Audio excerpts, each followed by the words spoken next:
Bertemu kembali dalam berita semasa bersama saya Nur Zamri. Seorang peniaga wanita dihadapkan ke Mahkamah Magistrate Marang selepas dituduh membunuh rakan kongsinya. Tertuduh Nuraini Ramali, 35 tahun, mengangguk faham selepas tuduhan dibacakan di hadapan Magistrate Azurin Zainal Kefli. Nuraini didakwa menikam mangsa berusia 65 tahun sehingga menyebabkan kematian. Kesalahan didakwa dilakukan di hadapan Pos Pengawal Telekom Malaysia, Batu 23, Hulu Terengganu 1 November lalu. Sabit kesalahan hukuman mati mengikut Seksyen 302 Kanun Keseksaan. Sebutan semula kes 15 Januari depan, sementara menunggu laporan kimia.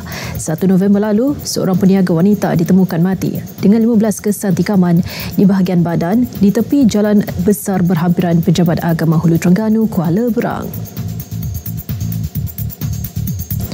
Seorang peniaga lelaki mengaku bersalah di Mahkamah Magistrate Jerantut Pahang atas penuduhan mengemukakan maklumat palsu ketika mendaftarkan kad pengenalan anaknya di Pejabat Pendaftaran Negara Temeloh tahun lepas. Magistrate Muhammad Shahreza Nur Azman menjatuhi hukuman denda RM1,800 kepada Khairul Anwar Zaini dan sekiranya gagal menjelaskan bayaran denda, boleh dipenjara 12 bulan.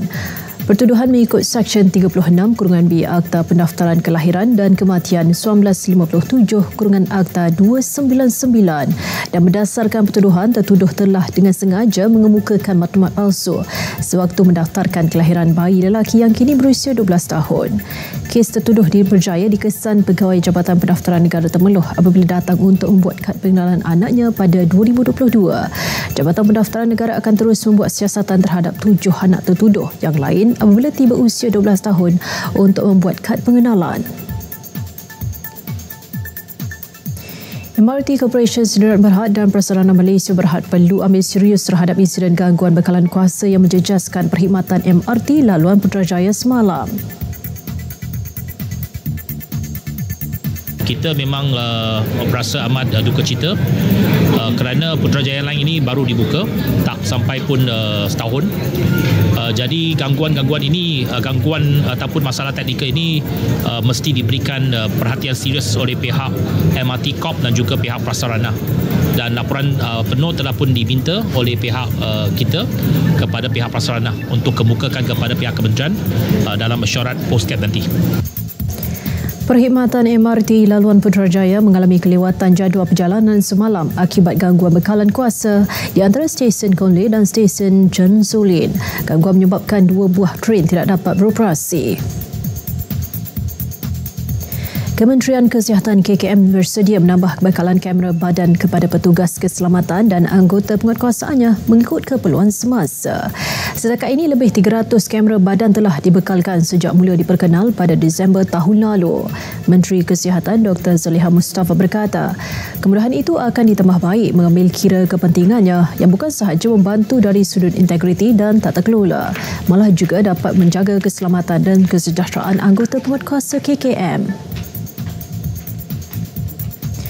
Baik, sedikit perkembangan luar negara. Orang ramai di sebuah bandar di Itali cemas apabila seekor singa berkeliaran selama beberapa jam selepas daripada sarkas. Bagaimanapun, tiada insiden buruk berlaku apabila singa tersebut berjaya ditangkap.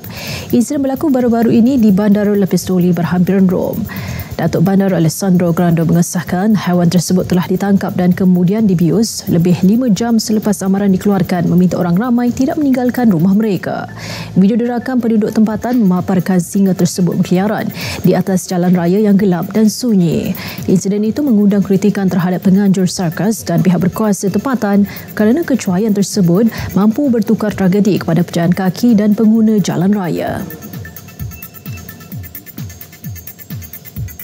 Berita semasa berakhir di sini. Dari sungai ke segara Palestin, pasti merdeka. Malaysia Madani, tekad perpaduan paduhi harapan. Assalamualaikum.